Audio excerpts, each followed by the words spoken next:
মাছি কবি গোবিন্দপ্রসাদ বসু। ছটফটে এক মাছি উঠছে কাছাকাছি, বসছে খালি নাকে, যতই তাড়াই তাকে বসছে সে আবার। নামটা যেন খাবার, একটুখানি ঘুমোই তার কি আছে জোরে। নাকে জগায় মাছি দিব্যি আছে জোরে, গা জ্বলে যায় দেখে মাছি রকম সকম। মারতে গিয়ে মাছি নামটা হলো যখন। নমস্কার। খুব সুন্দর হয়েছে বৈভব। এখন আমরা শুনে নিচ্ছি ঋত্বিকা সরকারের কণ্ঠে কবি কাশীনাথ ভট্টাচার্যের লেখা স্কুলে।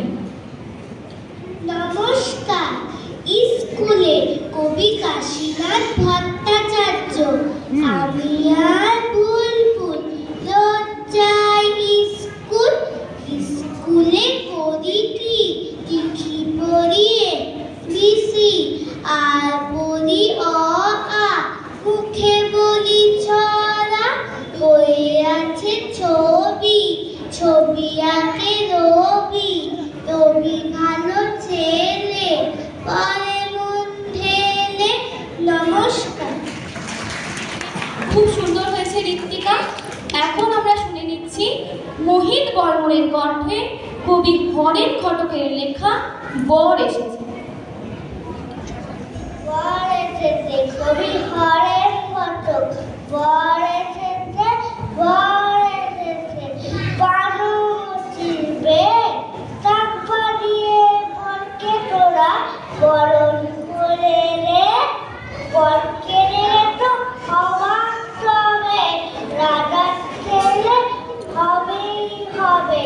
নয় গিয়েছে কর্ম গিয়ে কাঠের গোড়াতে, দৌড়ে গিয়ে বরকে বুঝু ক্যাডবেরি চাষে।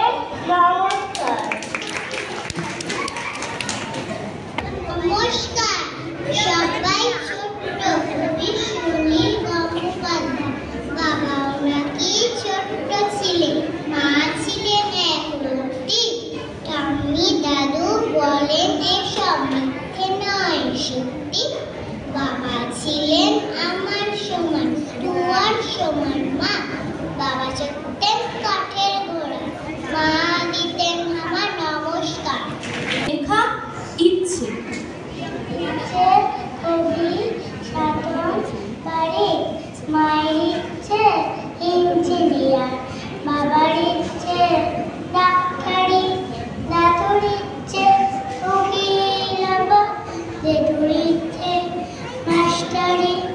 ইচ্ছে করো কেমন যেন ভেবে আমি থক, কেউ আমাকে বললে না খোকা মানুষ। সত্যি এখনকার অভিভাবকরা চায় যাতে আমরা বড় হয়ে ডাক্তার ইঞ্জিনিয়ার হই, কেউ বলে না যাতে আমরা বড় হয়ে ভালো মানুষের মতো মানুষ হতে পারি।